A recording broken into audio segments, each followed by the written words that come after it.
acting is an umbrella term.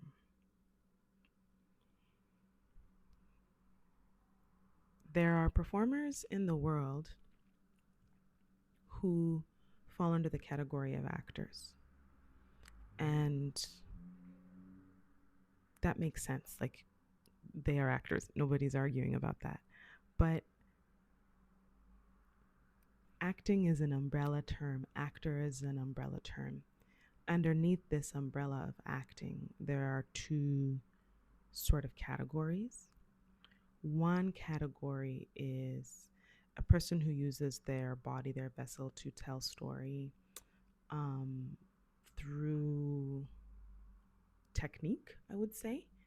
Um, this might look like you know where to stand, you know what to do with your voice, you know what reads as happy or sad or angry, like you know how to sort of telegraph and tell a story, and you know how to hit those beats, and you have an awareness in your brain of how those beats are supposed to come together and what can like message. I don't mean that in a didactic way, but what you are trying to convey to an audience. Like that is one way to look at acting.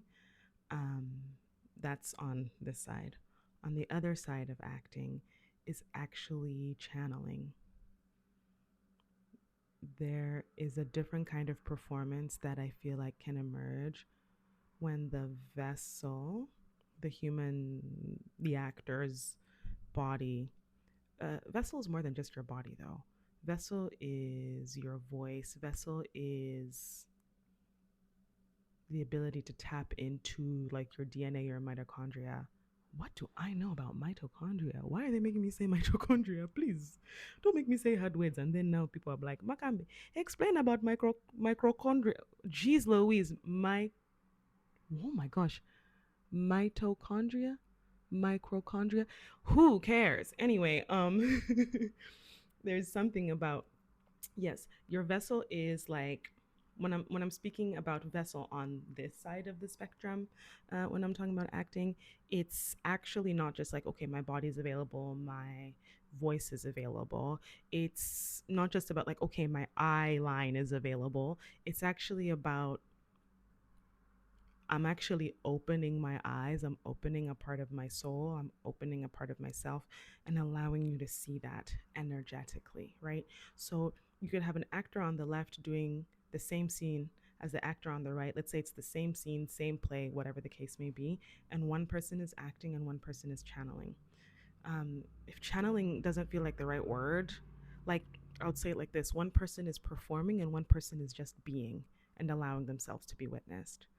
And I think that in our industry, those two things that are two very different energetic exchanges, in my opinion, are called the same thing, but they're not.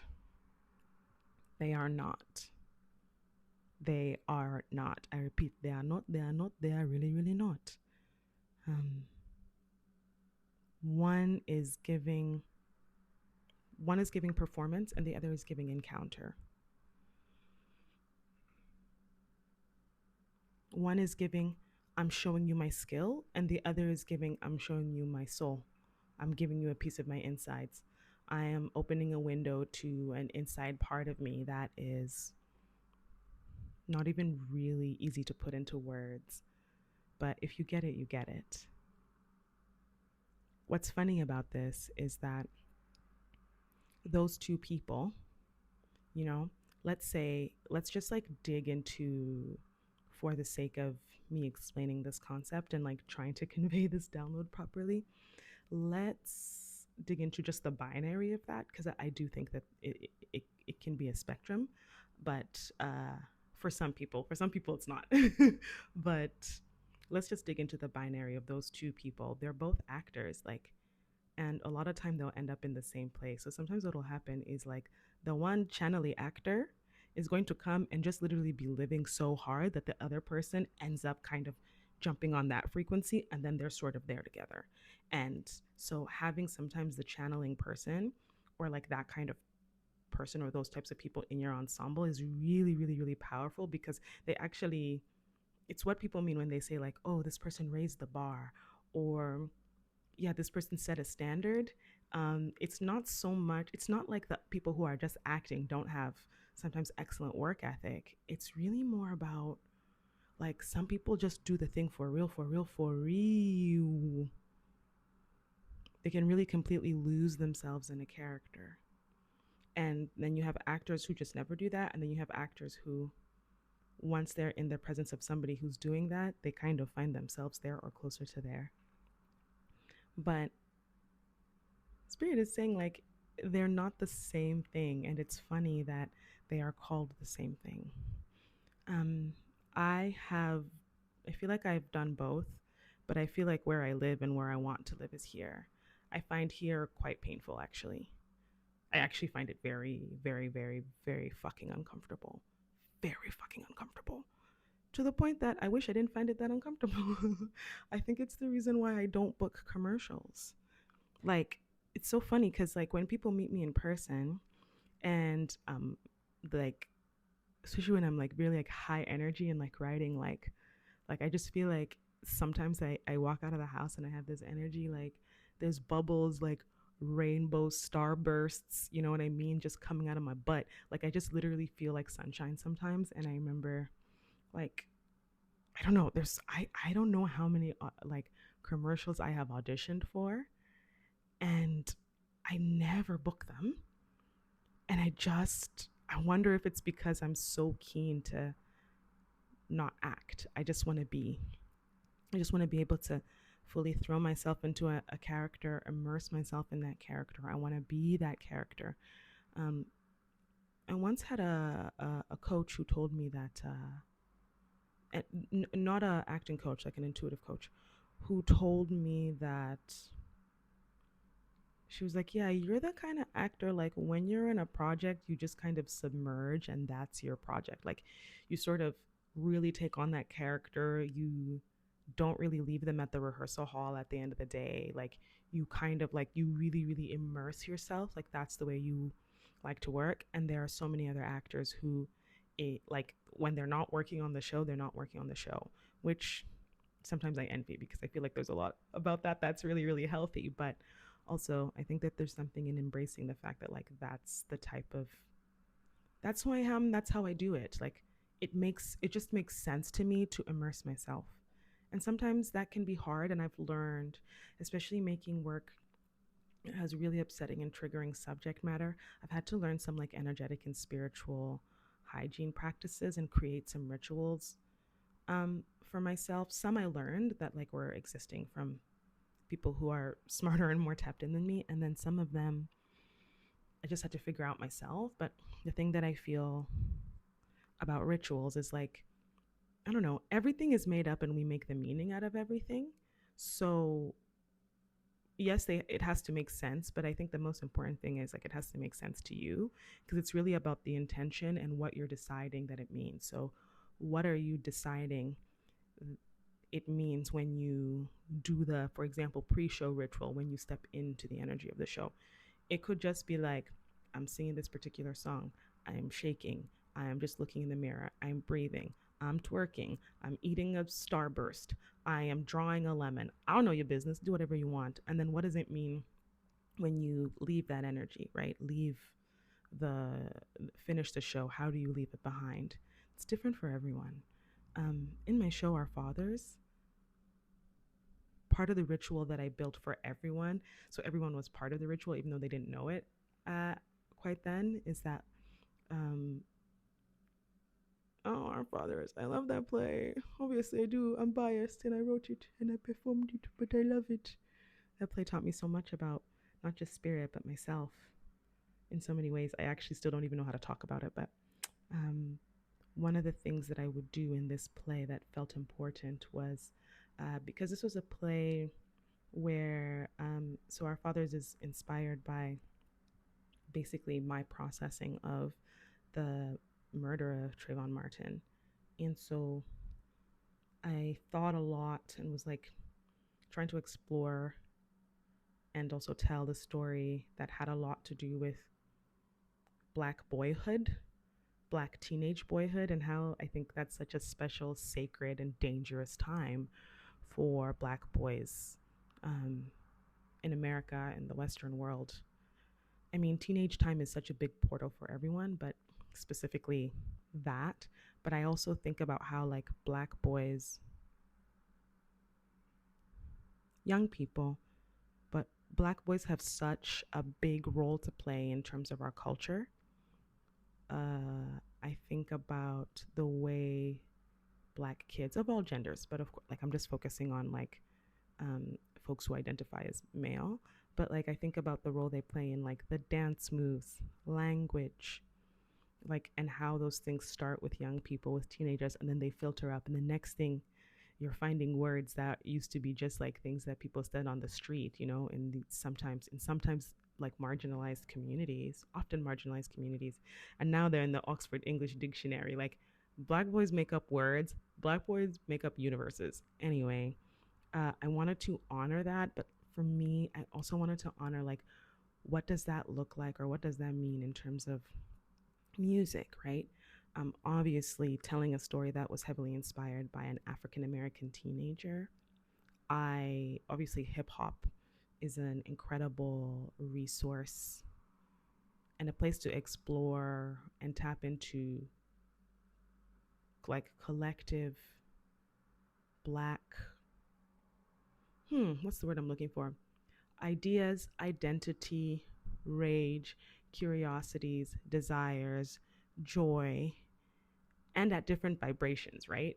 Anyway, but like when we think of like black people in America, hip hop, like we can think of like we could sort of think like, okay, the old school like Grandmaster Flash, Run DMC, like that's a whole thing. And then I think of like the generation of like people like Jay-Z and Nas, like that's its own thing.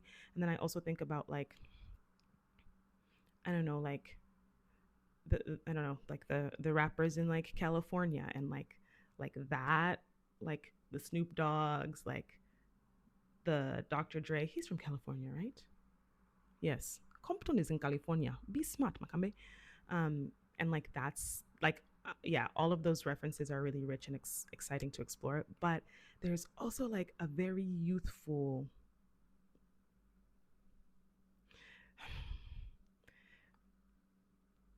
because I was telling the story about a 17-year-old at a particular time, as a person who would have been 17 in 2012. There was a particular style of music that I was excited to tap into. So, like, yes, of course, like, oh, a big song that was really important to me was If I Ruled the World, I'd Free All My Sons. I love them, baby. Black diamonds and pearls.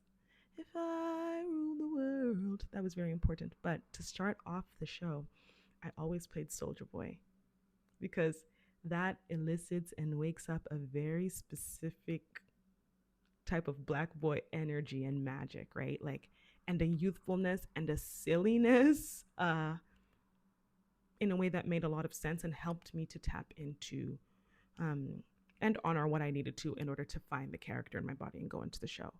And so my brilliant director, Donna Michelle St. Bernard, suggested that we build that as part of the show, that it is essentially the first sound cue. So, what happens when you come to see the show is that if there's like an announcement, sometimes, you know, the artistic director would come on and be like, hey, y'all, thanks for coming to the show. Thank you to some people. Turn off your goddamn phones. The show's going to start in a minute. People would be ready for the show, waiting for Makambe to come out right away, but I wouldn't. I would literally start. So, the person who made the pre-show speech would leave. Then, ding, ding, ding, Soldier Boy Tell 'em starts, and like I could literally feel it from backstage. Of course, I couldn't see it because I couldn't see it because I was not on stage, idiots. But I could literally feel.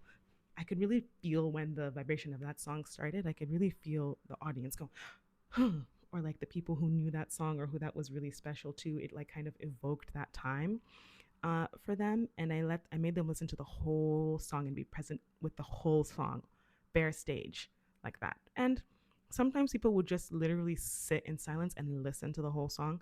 Other times people would kind of like vibe with it for the first little bit, and then they'll realize that like, oh, I'm not coming out quite yet, and so they'll just like sort of chat and talk with each other, which is, both are beautiful and both are fine. But I talk about building the ritual, so people were part of the ritual. So by the time that I come on stage as a 17-year-old boy, I've actually already put you in the energy. um, Building ritual, and then how do we end, right? So wow, what a heck of a tangent I just went on about building ritual. But I trust that I was supposed to say that. Yeah, when I think about acting versus performing, like acting and I'm like offering my vessel as a channel, it feels like, if I'm to put it physically, if you're watching this in a video and not listening to it just podcast style, it feels like regular performance feels like, okay, here I am, I'm sending you energy like horizontally. I'm receiving energy from you horizontally. There's an energy exchange that's going like this. It's like from you to me to you to me to you to me. And that's fun. We love it. But I feel like the other part is actually like there's energy coming from, I mean, I'm going to just demonstrate it as up, but it's not actually up. It's just sort of out. It's just on a different frequency. Does that make sense? Like, so it goes from up and out down into my vessel. It swirls around, then it comes out to you, then it goes to you, and it resonates with you in a different way because I'm sending you something that is not just from my technique, it's from my cells. Does that make sense? So it does something to you in a different way, and then so it goes to you, and it kind of like goes and like swirls around, maybe crinkles some things, comes back in that same energy, goes back into my vessel, then goes up again, then comes down again, then goes out again. So that's happening. Like, it's just a very different kind of transmission. And yeah, I think that's the shit I like. And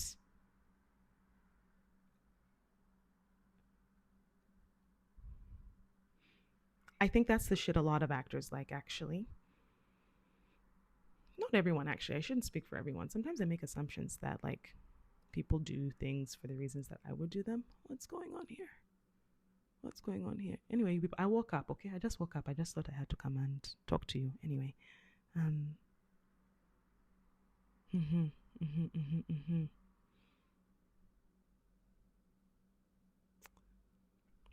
I want to transition into talking about being an actor, quote unquote actor, whose intention is to practice like that and to practice as a vessel in that way. And being an actor who is less interested in just performing or demonstrating or indicating, right? We have, so for example, like we all sort of agree that different facial expressions mean specific things, right? And so if I'm frowning, that might mean I'm upset or I'm mad or sad.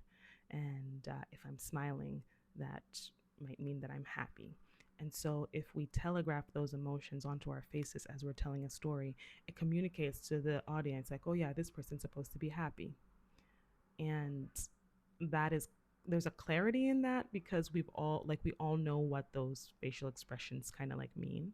And that's like one way of going about it. But then, sometimes when, have you ever seen someone who gets really, really upset and they just can't stop smiling?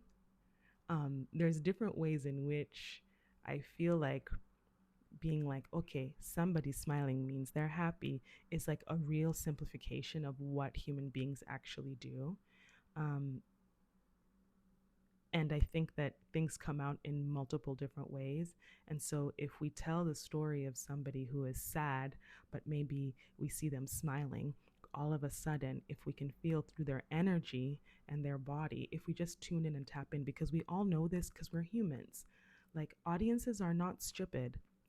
They are humans, they are complex, they live lives, they raise children, they understand the ways in which we try to subvert our emotions. Like, I sometimes feel like there can be a pressure to try and really like make it super clear to an audience as if they haven't lived lives, and they're as if that the audience members themselves in their own particular way are also not just like receiving and downloading information, and like also having some form of that energetic exchange of taking the energy from up and out here, putting it in their vessels, and then putting it in whatever direction they want, their job, their kids, their parents, their passions, whatever, and then it coming back, right? um, I feel like sometimes I, I feel like sometimes we can really simplify what storytelling is, and as art makers, we can get into this idea that like, oh, we're making art for regular schmegular people, and like they don't understand, so we have to make it clear for them. We have to make it clear for the dummies, and I actually think that's I don't think that's a good way to think. It's also not the best word to use, but anyways, um, there's one more thing that I want to say about this idea of like acting and being sort of like a channel versus just being like, I'm a person who's a technical performer. First of all, I want to acknowledge the skills of everyone who is a technical performer. I am a technical performer. Like I went to theater school. I lean hard on technique, um, because you have to and you should. Is that true for everyone? It's true for me. Like, it's given me a really good foundation. So even when I do go into like, now I'm like channeling, like I use the technique as like tent poles to hold me up. Tent poles because I'm a tent of truth. um, I use technique to help me create an appropriate container to access things safely and to sort of know what's possible for me. So like, just like shout out to anybody who has that training and can use that. But when I think about actually like having a spiritual experience through the work, which I had the privilege of having with our fathers, I feel like it hits different, not just for the audience, but for me as well. And it has spoiled me because it has taught me how much it's important for me to only play characters who I think are worthy of my vessel. Does that sound super harsh? This is what I mean. So, if I'm going to go into, if I'm going to approach my arts practice from a space of like channelingville, really giving over my vessel to like a bigger energy, I have to like feel safe and trust that energy. So that's part of what I mean when I say like a character that's worthy. It's character is part of it. It's also part of like the production is also a part of it. And the container of where are we telling the story, how are we telling the story, like everything has to feel energetically. There's certain things that need to just be in place in order for me to be able to fully open up my soul in that way. And so it has to be an energy that I trust. It has to be an energy that I feel like I should be there, and I have to feel like I'm the right fit to be able to purvey convey this energy at that time, to hold it, right? Because what happens is when I open up the floodgates and I let spirit drop in, like I don't want to say I'm not in control, like in a way to spook you, but like I really have a strong sense of being guided, and like I really get into a flow where I'm not even thinking about it anymore.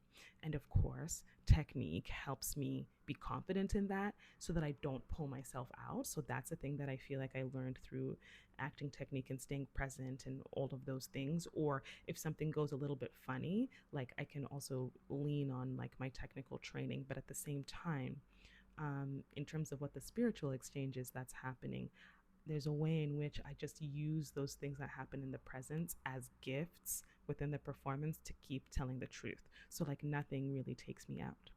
In order for me to be able to have that experience, so I said number one, I need to feel like the character in the container is worthy. It needs to be a room where I am safe enough to be able to be that open, and that's not all rooms, unfortunately. For different reasons, that's not all rooms. So sometimes I will try to open up that channel, and depending on the room, my ancestors won't let me. The spirit says, no, no, not here. Like, it's actually not safe to be that open and that vulnerable here, because sometimes it's like, okay, maybe the intentions are bad, but sometimes it's just not that. Sometimes it's just that like we are creating a story that needs to be told. We're creating a story that the definition of success of the story, based on the intention that was set by the key creatives or leaders or the people who put the story together, doesn't actually need that. And that's hard for me because that's why I'm doing it. Like I always want to go there. Like I'm addicted to that feeling of encounter and that feeling of being one with everything that I am and ever was and ever will be, but also that amount of possibility for like every ancestor everywhere. And then also like it's just this really big infinite feeling, and I think if you get it, you get it. And so it's really tough for me when I feel like I'm in a role or a room where I don't have the space to fully do that. Mm-hmm. In order for my vessel to trust, like my body always tells me, in order for my vessel to trust, um, hmm, certain things just have to be in place. And it's actually kind of hard to explain, but I'll just kind of feel when my body is at ease. Like, like when you meet a certain kind of person and you kind of feel like something's off about this, like it feels sort of funny in your gut or in your heart, or your brain is always just like, what's up with this person? Like, it's kind of like that person is signaling something to your vessel, and your vessel doesn't like it, even if you can't really put your finger on like what exactly is the issue, right? That same instinct um, always exists, but what I realized is like that is actually the boss of me. That instinct is the boss of me. I am not allowed to open the channel un, unless like that checklist, whatever it is, like I don't know what it is, but like those who are guiding me know what it is. Like if that checklist is not all met, like I'm not allowed to open that channel. Then I just have to like perform. Then I have to like just like be a technical person, and I have to. It feels like I'm telegraphing. It's not as nice. It's not as nice. Um, I intend to play characters and be in rooms and be on sets and be with fellow creators, dreamers, innovators that meet that checklist in a way that I don't even have to think about it, because I actually don't, right? Like ancestors tell me like yes or no, and if I try to ignore the no and I try to tap into the channel, like I'm not allowed. It's bananas.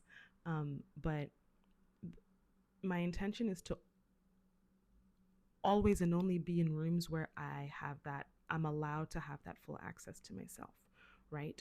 So the thing that I feel like makes any performance that I have done special, right, in a way that is above or beyond, I'm a good actor and I went to school for this and I've been doing this for a minute, so I know how to tell the story.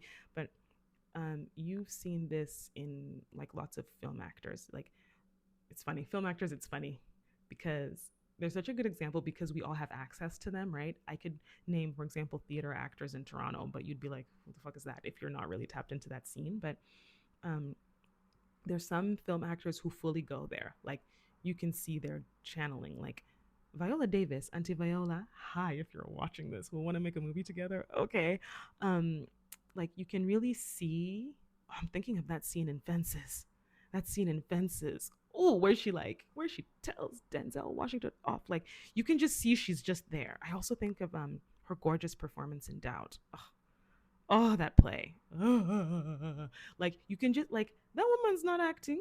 That woman was just there.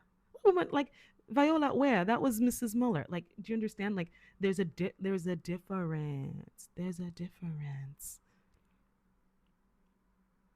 I want to be with other people who are also vibing there, so that I can vibe there.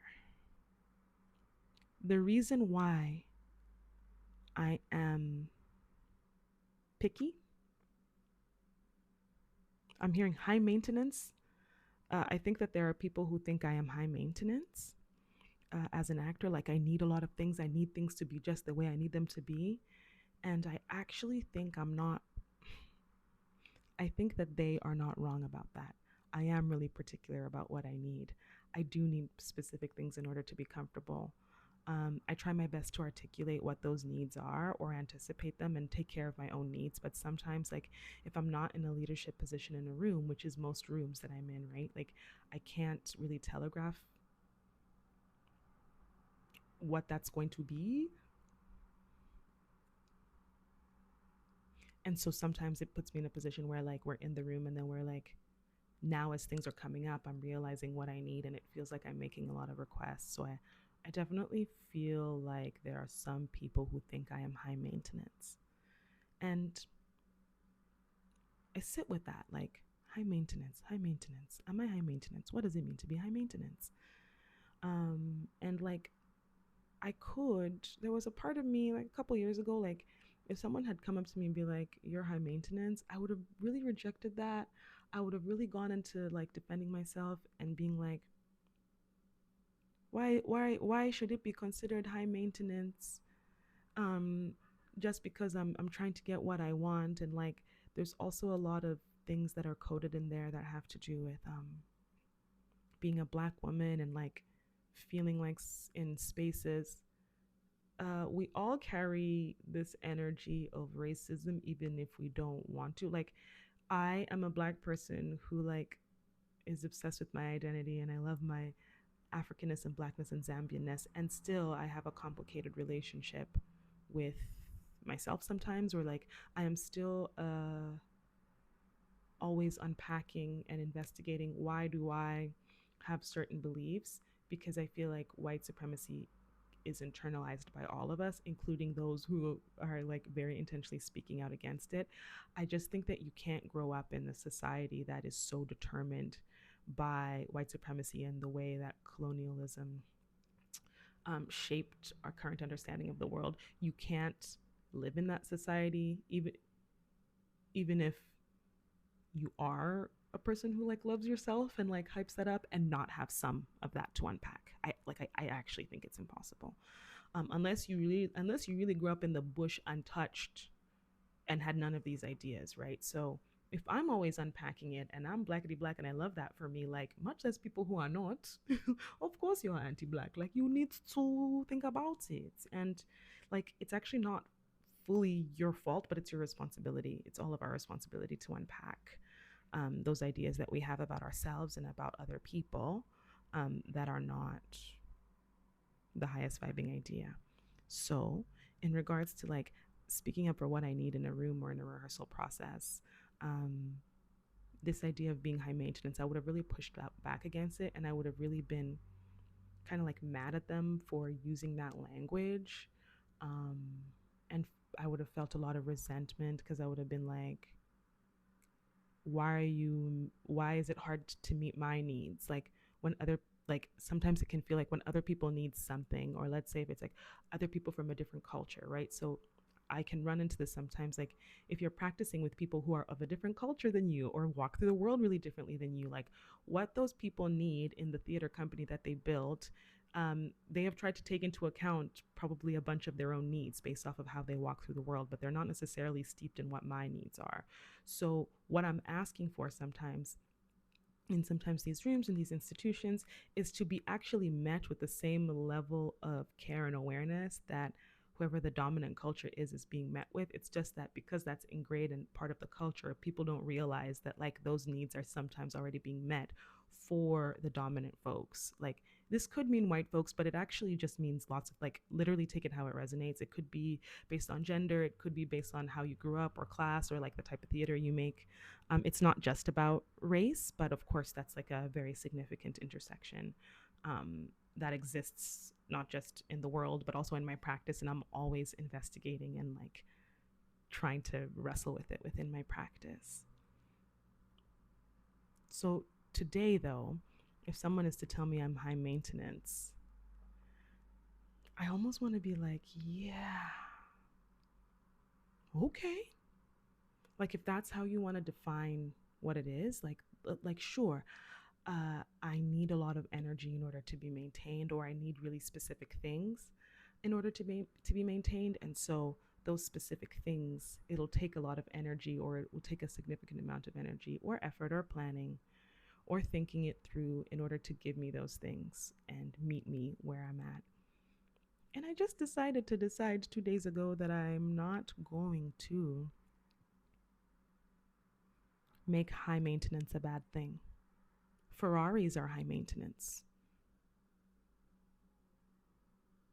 Are you mad? Like, a Ferrari as a car is a high maintenance. Side conversation. I don't care about cars, but you understand what I mean?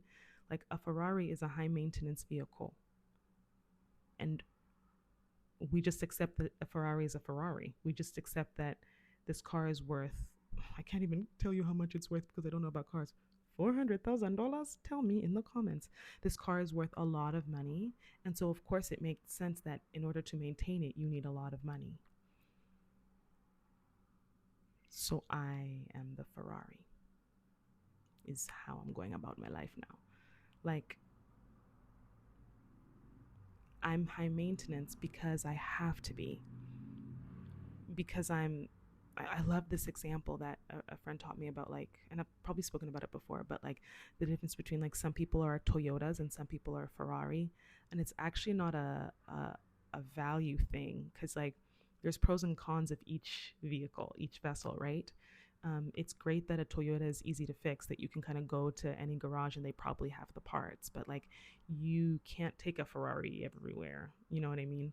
You need really particular things. You don't want to drive it on every single type of road. Like it's not, a Ferrari is not a every time, all the time, everywhere, anything, any place kind of car. It's highly, highly specific. And we just accept that it is.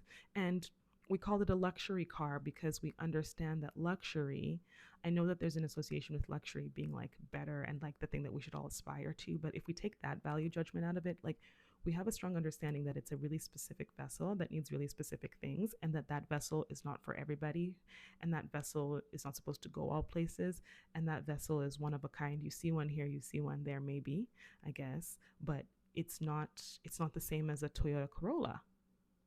And if I think of myself as like as a Ferrari or a type of Ferrari, or to release the car metaphor for a second, just like as a high maintenance vessel, um, I actually realized that it's not a drag. It's not even a compliment. It's actually just the truth. Now, the reason that I am embracing this is like, okay, I'm a high maintenance vehicle. I'm a high maintenance vehicle. My vessel requires a lot of maintenance. All of our vessels do, by the way, but like me, myself, I require a lot. I My ideal day is like I wake up and I have like 3 or 4 hours to like wake up, listen to some shit, journal, meditate a little bit, pray, like talk to someone or like reach out to someone who I feel like my ancestors want me to reach out to. Like my ideal day starts with, I always have 4 hours to myself or a couple of hours to myself. Like I need a lot. I need a lot in order to like nourish my spirit. I need a lot in order to tap in. I need a lot to of time because I feel really deeply. So I pick up a lot of energy that's not mine. And I need to always alchemize and process it. So I have a morning pages practice, a writing practice where I have to just like, it's like from the artist way.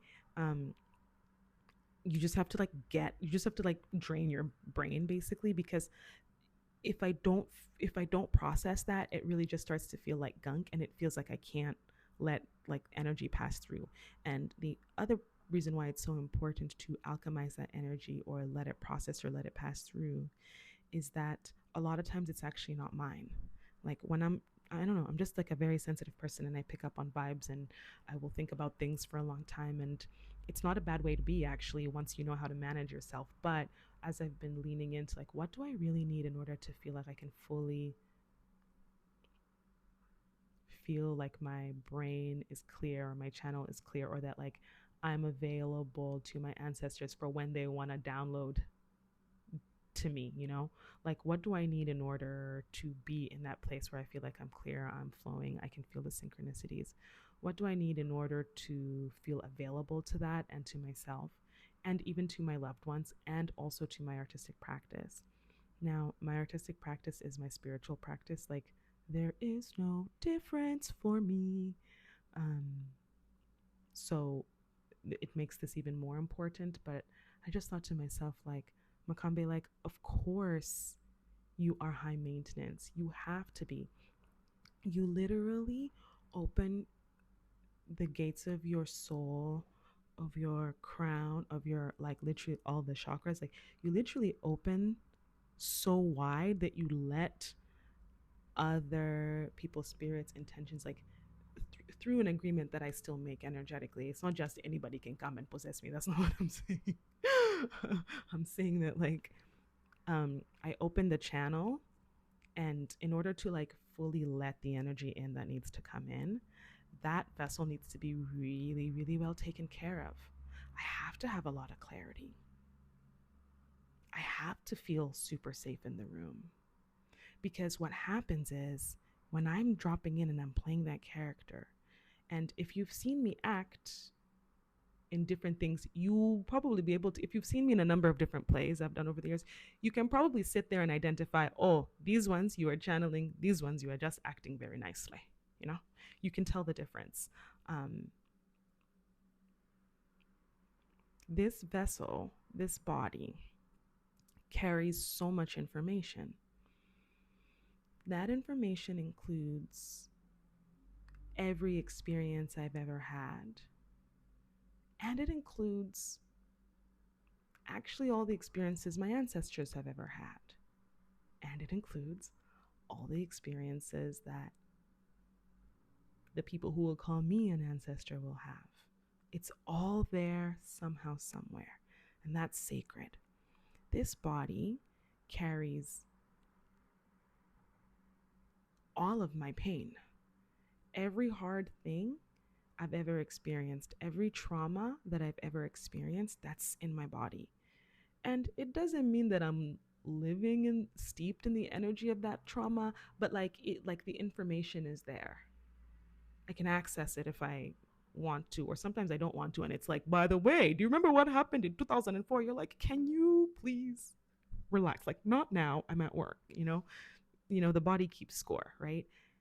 And also, this vessel houses every single piece of joy that I've ever felt, and hope, and excitement, and lust, and vulnerability, and rage.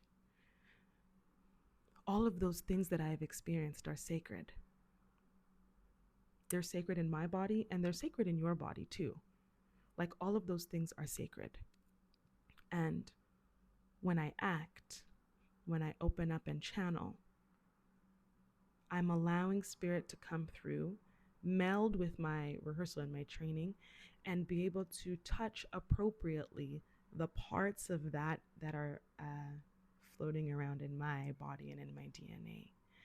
I allow the character I'm playing, or that energy that I'm creating and receiving, to pull on parts of me and what I have been through.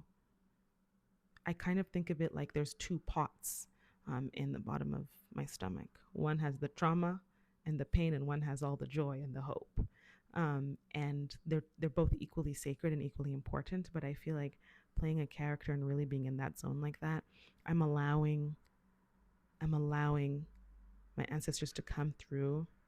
I'm allowing spirit to come through, and just like to be able to touch and like take a little bit of water, or like borrow from those pots. I think of them as pots of water. And the image I'm getting is like not pots like I bought this pot at Canadian Tire, but pots like think like ancient like I want to say like a calabash. Almost looks more like a planter's pot, like a terracotta. Anyway, that's the image I'm getting of these two pots, and I feel like there's something that, so the pots are sitting side by side, but on top of them there's an energetic barrier that protects them, because there's very important, very sacred. So if I'm in a room where I'm not safe for some reason, I'm not allowed to get through this barrier. I just have to use only techniques. If I am in a room that I'm safe and this has the um, ability and the trust to go away, there's something that I can root into that is deeper, and like you're gonna feel that performance. And so I'm going to be telling the truth the whole time. I struggle with stories where I feel like I don't understand why the character is doing what she's doing. And if I can't make sense of that somehow myself, my body won't let me access the pods. Sometimes, like I think all the time, like even when I am on the same page with the director, like to really be like, okay, now for this hour and 2 hours, 3 hours, 30 minutes, whatever the case may be, I am just that character. I need to be able to tell the truth actually every second of that. It's hard, it's challenging in a really juicy way to figure out, to do all the text work, to figure out all the body work, to lean on your technique, to like also lean on your intuition to figure out what is the interpretation of the character that I need to have in order to feel like I can justify every single thing that she says. I can justify every movement that I'm blocked to do. I can justify why she doesn't speak in this moment, why she does speak in this morning. Like, what is the version of the character that I need to understand in order for every single thing to be true? And that's what's tricky, right? Because sometimes what some actors will do is that they won't understand everything and then they'll just like sort of try to pretend that part doesn't exist. And it's really, really hard for me. I think it's hard for everybody actually, but and sometimes it just be like that because like you and your director are not on the same page, and at the end of the day it's like you're kind of there, like that's sort of the boss in the room, like you're sort of have to serve their vision, like they have the final word, I'm saying, in a way. So sometimes you're just like, bitch, this don't make no sense, this don't make no sense. And like it's really hard when I hit those points and I physically can't, in my big beautiful brain that also writes and also tries to maintain the integrity of this vibration in my writing. It's really hard to not believe myself on stage. And anytime that I'm not fully believing myself, I'm acting. Anytime that I can get in and I can fully believe myself, we are vibing on a whole nother level. And I do believe that you'll be able to tell. I do believe that you'll be able to tell. I have to be high maintenance because I need to always be able to keep the muscle, that that protective barrier that I was telling you about, that protects the pots when it's not the right time for them to be accessed. I have to really maintain myself on a high level in order for that muscle, that instinct to do its job. It is not supposed to open me up and like, I shouldn't be open for the wrong things. My ancestors are very, very clear about that. And basically, they are like, they're so rude, by the way. They're like, if you only want to do that kind of work, then you need to be more discerning about the work that you take up. So that's your business. But they were like, Zeza, oh, we're just gonna open it when you want. No, Alukeni. Like we like meaning like we're not entering that. Like we're not getting into that. But like that's your business. Like choose better. Y'all are rude. You're rude. I'm doing my best. You're rude. um, I have to be high maintenance because if I don't honor the way that this mechanism works, I can end up dipping into that pot in a way that it's not supposed to be dipped into, and that'll be bad for my life and my mental health. Um, I have had a experience on stage where I played a character and I lost. I didn't know where Makambe started and where the character ended, but in a bad way. I have I love when that line is blurred or is softened in a good way. There's a healthy way in which to access that connection, but then there's a way in which I'm like it means like I can't release the character at the end of the day. I can't ritual myself out of it. And especially if you're playing a character who has gone through something really, really hard, like that gets really energetically dangerous. And that's why I feel like part of why we have a lot of actors who are just fucked up because they went through some, basically they accessed the pot at the time that they weren't supposed to access the pot, and then they were like, their soul melded with the character but not in a good way, and it's just like they got confused, and it's not a good thing. So I'm grateful to have that instinct and that protective barrier, even though it makes me uncomfortable about the things I say yes to and the things I say no to. Sometimes following spirit's guidance is so fucking draining. My vessel is something also that I'm going to carry with me for the rest of my life, like as a physical person on this plane, right? So I need to be really protective of it. So think about it like this. Like if we go back to the metaphor of the car, let's say, even if we remove it from the Ferrari, like whatever car you have, like imagine if the car that you drive right now is the car that you're always supposed to have for the rest of your life. you're going to maintain it different, aren't you? If you have a car now and you're like, I'm okay with, I'll get rid of this car in 5 years. Like, I'll just junk it. I don't care. And then later I'll get a better car. You're going to treat it differently, right? But if like, you know I have a 2013 Ford Focus. His name is Harold. If I know that I want to have Harold till I die, like for the next 50 years, it's possible, right? People restore and drive cars from the 50s and 60s and 70s, but it's a lot of maintenance. It's a lot of upkeep, right? You have to go in and fix things all the time. You have to be on top of things.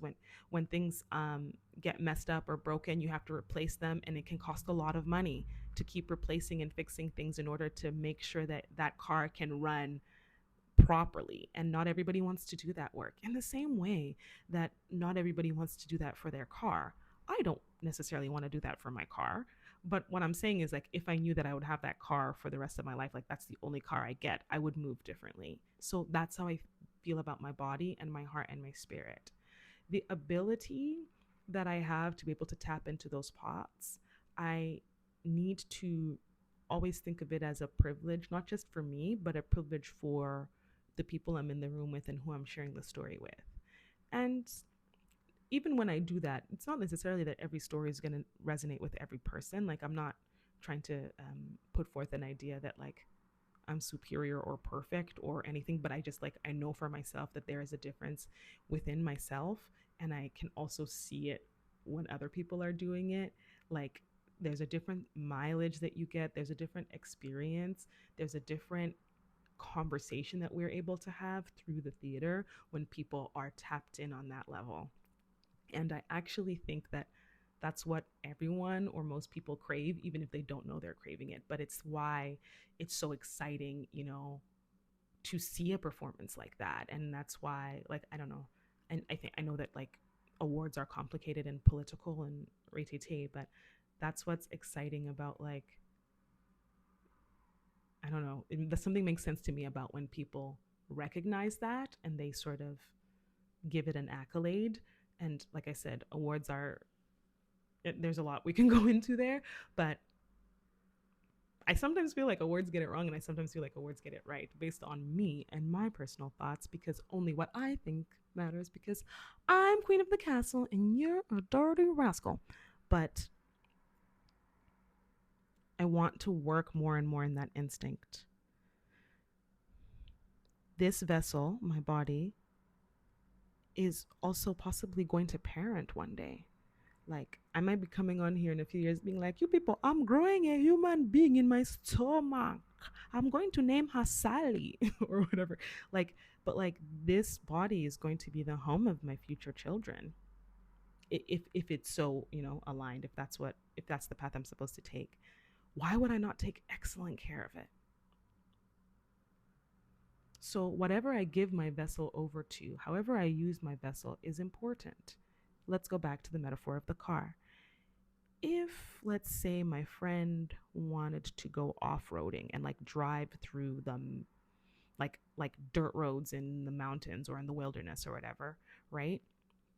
I might not take my little low to the ground Ford Focus up a mountain, because I'm like, I don't think that's going to be good for the car in the long term. Like, I'm not sure if the car is going to even make it, but like B, if it does, like, I don't know if it's going to be good for the car in the long term. And like, what's the worst that can happen? Okay, you try your best to get up the mountain in your little small car, or going over these, rocky plains and dirt roads. Like, I'm thinking of, those like Jeep commercials where it's like the new Jeep Grand Cherokee, and it's just like the Jeep is just like driving on like hills, driving on like rocks. It's like going through a stream, and I'm like, who's driving there? But anyway, um, like I'm thinking, like, if I tried to take my Ford Focus just like into the forest right now, or like the only time that I kind of went like off road, I guess recently, was a year and a half ago when I was in Zambia, and we went to my grandpa and grandma's village in Barosiland, and we were just driving through the savannah.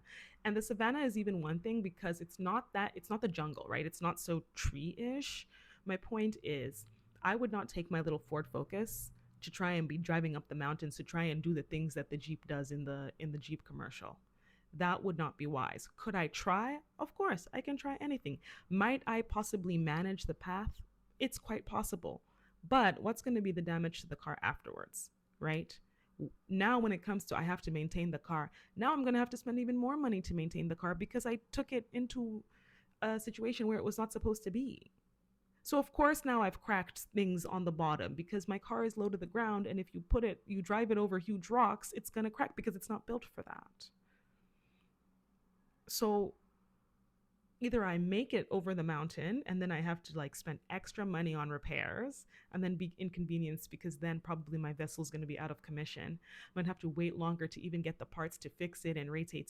And especially too, like the older your car gets sometimes, then like sometimes they're like, oh, we don't really make this part anymore. Or we like, there's a certain part where it feels like it gets easier to maybe just throw something out. Um, or like get a new one rather than like, oh, like we could fix it, but it's actually like we can get the part, but the thing is it's going to cost so much money. So sometimes you end up like when shit's going wrong with your car, you just end up sort of being like when I add up actually what it's going to cost to replace these parts, it makes sense to get a new car. And like you can do that with a car, do it if you want, I will probably do it, but my point is like I can't do that with my body. The other thing is like if I drive that car up the mountain and I try to off road and I try to follow the Jeeps of the world, God bless the Jeeps, but I'm just not a Jeep. Try to follow those guys. What happens if the car breaks down on the mountain? That's actually my biggest fear because I've had that in a show where my car broke down on that mountain. My mental health said, see ya. As if I'm never gonna take you back, as if I'm gonna come to it. Like, that is real. I refuse, like, hello, like hello. Story for another time.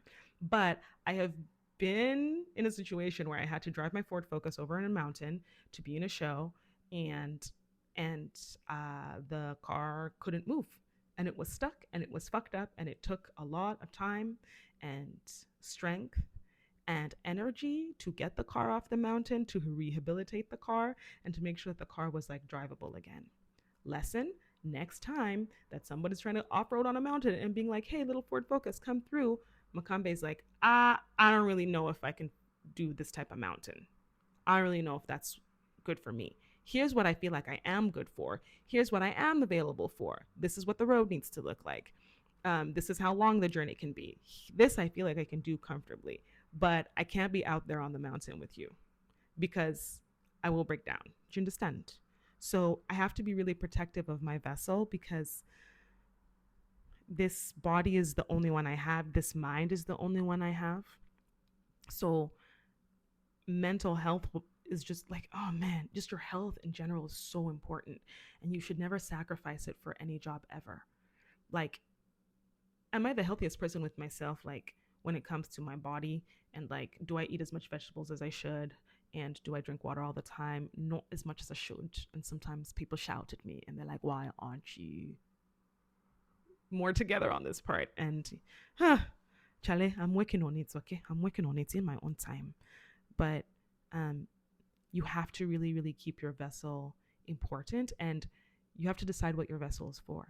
If your vessel is built for off-roading and going over those rocks and stuff and tree trunks in the forests, then that's your journey. And like, I encourage you to honor your vessel in the way that you feel like I was made for this. But if your vessel was not made to be doing that, don't be doing that.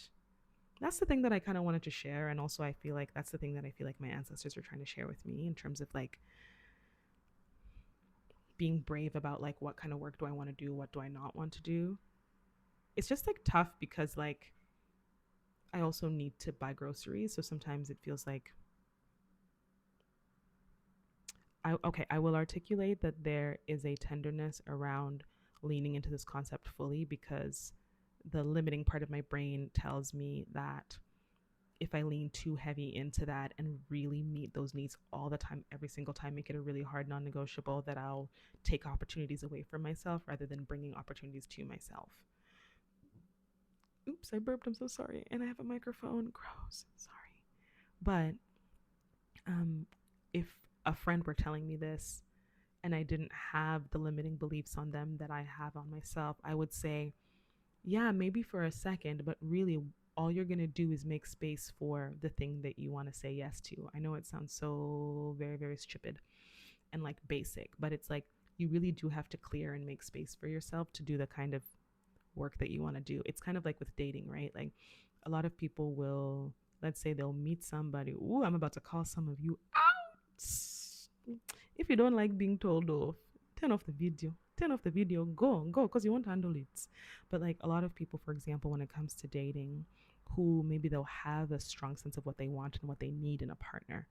And I'm talking a strong sense of what they need in like a real tapped in intuitive sense, like a part of them knows.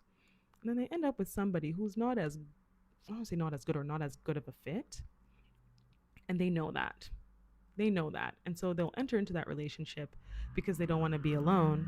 They'll enter into that relationship um, kind of with the intention like, okay, I'll just do this for now, and then at the same time I'll keep one eye open. So I'm looking for the person who I know I really want to be with, or the type of person I know I really want to be with. Yeah, and I'll just be on the lookout for them. So when I find them, then I'll leave this one who I'm with, and then I'll hop on to the next one. And like, I understand how one would come up with that logic, but really it doesn't actually make as much sense, because if you are just looking out for, if you're looking out for the better person, quote unquote better person that you'd like to be with, but you're still dating Bobo over here, that person that you want to be with, first of all, if they see you on the road, they'll be like, oh, that person's not an option because they're with Bobo. So why should they now be thinking and dreaming and scheming that you're an option? Because you're not available. If you try and approach that person, if you have the fantasy of really being with, I want like a high vibing person who has integrity and, they have values that are in line. If you approach that person and you try to sort of sniff that out while you're still in a relationship, you will repel that person. And that could actually be a really good match for you. Does that make sense? Like, y'all could, get together and like really vibe. Like, y'all could have the most incredible conversations. Y'all could be having this bomb ass sex. Like, y'all could be just like building an empire together. Empire in like in a nice way that's like good for community, not in a gross capitalism way.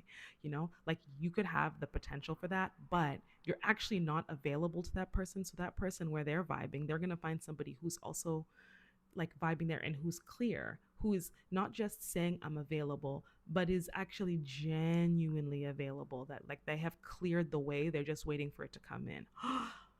Ooh, that's a word. Oh, I feel like I'm being called out right now. Ew. Ew. This thing of like, oh, I'd like to talk to God, I like to talk to my ancestors. It's nice until they start calling you out on your own shit. Oh gosh. Anyway, we are grateful. We give thanks. Wow. Not me getting read for filth. And I was making fun of you guys, like, you guys are not ready for the truth. You guys should click off of the video. Now I'm like, I guess I should click off the video. And I don't think that I'm doing that in terms of dating because I'm single as a Pringle right now, but, or am I? I don't think so. Because with whom? But I do think that energetically, we all do a certain like amount of that in different ways and in different sort of areas of our life. And so, yeah, that's so funny. I feel so embarrassed and I feel like I don't want to talk anymore. Maybe I should go journal about it. Yeah. Acknowledge that you are a vessel. Be specific about the type of vessel that you are. Only you can tell you what that vessel is and what it's for. Like, or maybe your ancestors will tell you, but that information and confirmation can really only come from you. Outside sources may be able to confirm parts of it, but that final internal piece of the puzzle, that knowing, comes from you. Walk in accordance with the needs of that vessel, which are the needs of yourself. Say what you need and say it with your chest. Trust yourself that what you are asking for is not too much. It's just what you need in order for genuine upkeep. If you are unclear about what you genuinely need in order to maintain yourself for your genuine upkeep, if you are afraid that you might lean into selfishness or being unfair by asking for what you need. Forgive yourself for this. Acknowledge it and just do some inner work. Just do some inner work and figure out what it is that is making it seem selfish. It could be a myriad of things and a myriad of reasons, and you can go about it in a myriad of ways. But look inside and do some internal reflecting, ask some questions and do the work so that if you think that you are selfish, really investigate if you are. A lot of times, one of two things will happen. So if the desire is to discover selfishness and how that exists for me, I go down a path, and that path of discovery will either lead me to be like, actually, no, I'm not selfish. The reason that I think that I'm selfish is because this is the messaging that I receive in the space that I'm in, or this is how I was brought up. Like, you're going to find a reason. And then once you know what that reason is, like, it's going to feel right when it's the right reason and it's the right aha moment. An aha moment is an aha moment, and you won't be able to mistake it. Like, it literally, an aha moment, you'll know it because it'll literally change the algorithm of your brain in terms of how you feel. Sometimes you'll hit the information that will create the aha moment, but you're not fully in the right vibration to fully receive it and embody it. So it might take you a lot of times of hearing the exact same thing before it's an aha moment. But when you have the aha moment, you will have the aha moment and you'll just know for sure. So if perhaps you go down a path where you want to see if you're selfish and then you figure out that you're not and you unpack that, that'll allow you to now be confident when you come and ask for something because you'll know like you're not selfish. So if someone says you're being really selfish, you'll be able to be like, you know what, I understand why that person might perceive it like that based off of their perspective, but I actually did my own inner work. I went and I talked to my God, or I talked to my ancestors, or I talked to myself or my higher self, whatever. I spoke to the universe, I journaled, I figured it out. What, like, take it how it resonates, use whatever language you want. But like, once you know that that's not your truth, somebody telling that to you doesn't do shit. It's fucking liberating. It's fucking liberating. Like, it's like literally the best, and I want it for everybody. If you end up going down a path and realizing, oh snap, like I am selfish, same thing. Then you kind of figure out like, why is that a protective mechanism? What's that?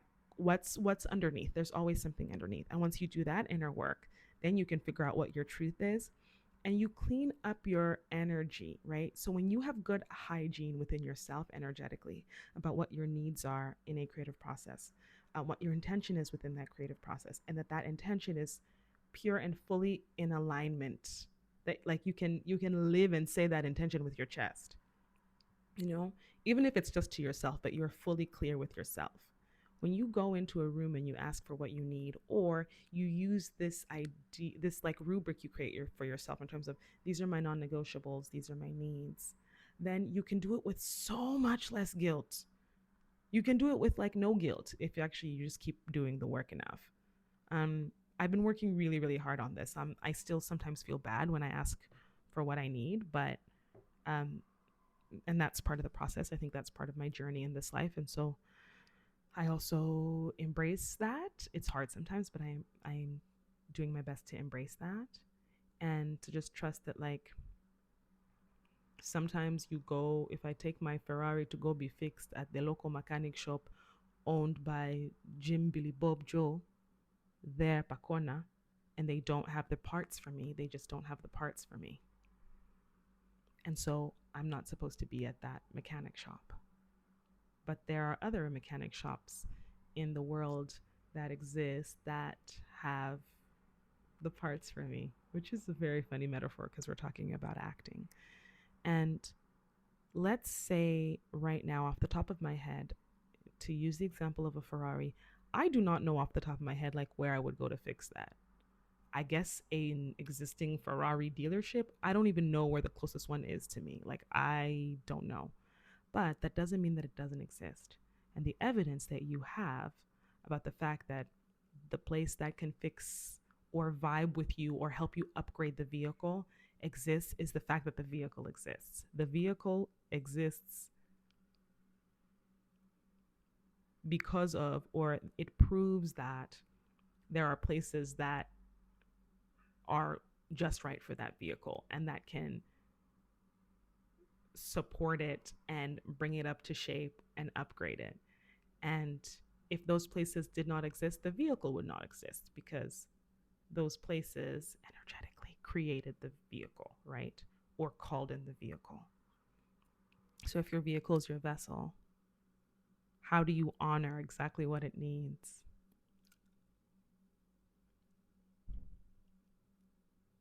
Wow, so vibey. How do you honor exactly what it needs and go to the places where it really belongs?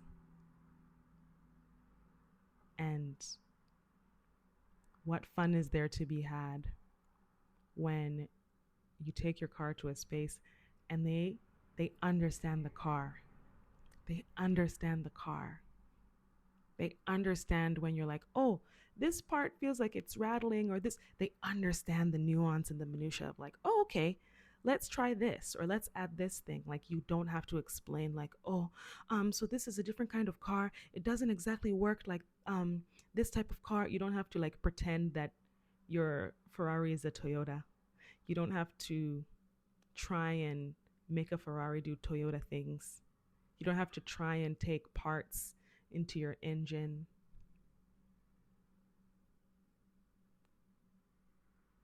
You don't have to try and take parts into your engine that are not actually going to be good for your engine, despite the fact that they might help or seem like a band aid solution for a short amount of time. Like, what if you just fully embrace that? Oh, gorgeous, gorgeous, gorgeous, gorgeous. What a funny little vibey download. I didn't know that that's where it was going, but it makes a lot of sense. I feel like my my like spirit people are just like, yes, you're an actor, but you are a channel, and this chapter is going to be exciting because you're learning how to be more specific about finding spaces, places, and spaces, not just including like this particular physical place, but it's actually about energetic spaces. And those energetic spaces sometimes exist in places that you weren't expecting them to exist, or in partnerships, collaborations that you weren't expecting to exist, or at timing that you weren't expecting to exist. So I just feel like my ancestors are saying, like, this chapter is going to be exciting because now you're really understanding this principle and you're starting to really play with it, and we're going to have a lot of fun the more discerning and specific you can be, because the more specific and pure that you can be,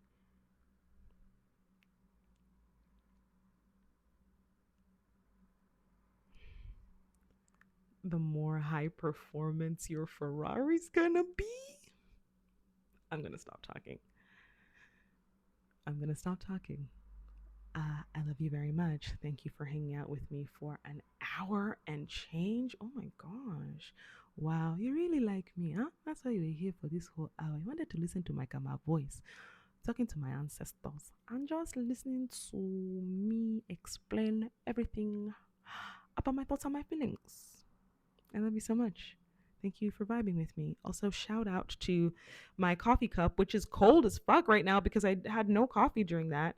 But it says the fool on it. If you know, you know. Have a great everything. I love you and I'll talk to you later. Bye.